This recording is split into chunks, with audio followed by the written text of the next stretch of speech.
Il y a 5 types de plans possibles en fonction des consignes qui vous ont souvent données. Il y a par exemple ce qu'on appelle le plan dialectique, qui est un plan qui se fait en 3 parties. Un plan qu'aiment bien les élèves, mais qu'on maîtrise le moins. Thèse, antithèse, synthèse. Ça devient une chanson chez les élèves. Qu'est-ce que vous avez fait? J'ai fait thèse, antithèse, synthèse. Sans pour autant savoir réellement qu'entend-on par thèse, antithèse, synthèse. La thèse, c'est tout simplement le point de vue développé par l'auteur.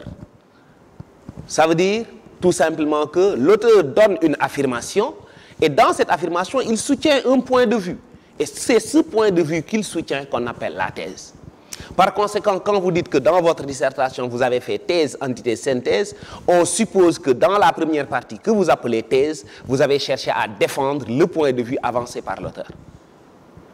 L'antithèse vient lui apporter plus ou moins une contradiction, en montrer les limites, montrer que c'est un point de vue qu'on pourrait éventuellement relativiser.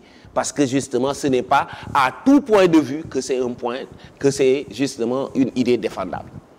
Par conséquent, l'antithèse est plus ou moins une partie dans laquelle on cherche à montrer les limites de la pensée de l'auteur.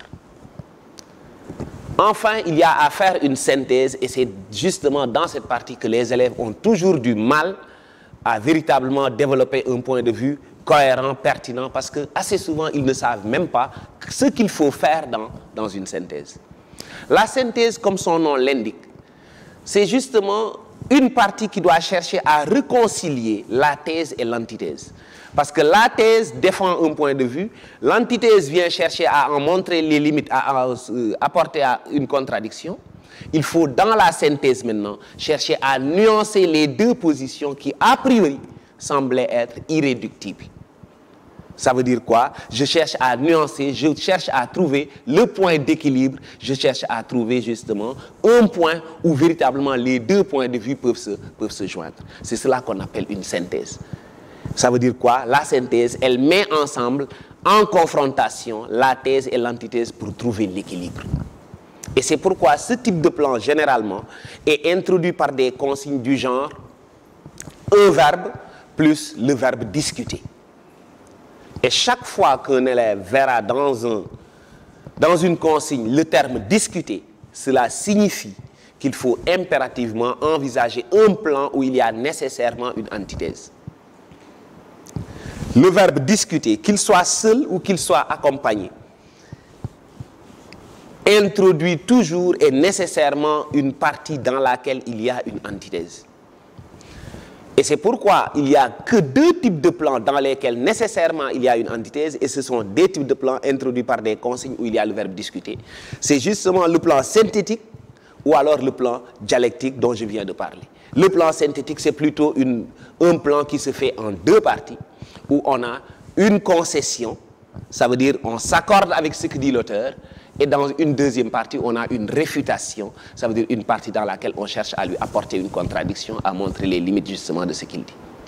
Et c'est pourquoi ces 2 types de plans sont introduits par des consignes où on vous demande de donner votre avis implicitement ou explicitement, ou alors des consignes dans lesquelles il y a le mot discuter. Au-delà de ces 2 types de plans, on peut avoir 3 autres types de plans, invariablement, et tous les autres types de plans possibles se regroupent dans ces 3-là. C'est justement ce qu'on appelle le plan explicatif, le plan appréciatif ou le plan comparatif. Le plan explicatif, c'est un plan qui se fait en 2 parties, où dans la première partie, on cherchera à expliciter la pensée de l'auteur, et une deuxième partie où on cherchera à l'approfondir. Ça veut dire quoi? Dans la première partie, je cherche à réinsérer la pensée dans son contexte, à en montrer les tenants et les aboutissants selon justement l'environnement, le contexte dans lequel cette pensée a été donnée. Mais dans une deuxième partie, je cherche à l'approfondir en montrant que cette pensée peut être élargie à un domaine beaucoup plus vaste. Et c'est pourquoi cette deuxième partie, on l'appelle élargissement ou approfondissement. Autre plan possible, c'est le plan appréciatif. Dans le plan appréciatif, on a souvent une consigne qui vous dit appréciez, portez un jugement sur quelle valeur donneriez-vous, quel jugement porterez-vous sur telle pensée. Dans de telles consignes, on a un plan qui doit être justement appréciatif. Mais on ne peut pas apprécier ce qu'on ne comprend pas. Et c'est pourquoi, a priori, la première partie devra être une partie explicative, où il faut d'abord montrer qu'est-ce que l'auteur réellement a voulu dire. Et dans une deuxième partie, on va l'apprécier. Et l'apprécier voudra dire lui donner une valeur mathématique. Dire pour nous qu'est-ce que cette pensée vaut. Pour nous, jusqu'à quel degré cette pensée est-elle pertinente.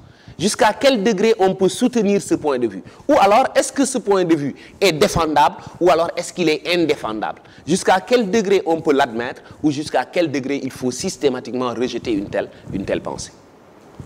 Enfin, on peut avoir un plan comparatif. Et le plan comparatif, c'est un plan où on fait deux parties. Une première partie où on cherchera les points de convergence entre les deux choses qui sont à comparer. Et une deuxième partie du moins où on cherchera à montrer les points de divergence entre les choses à comparer. Et c'est pourquoi il faut surtout être attentif aux différents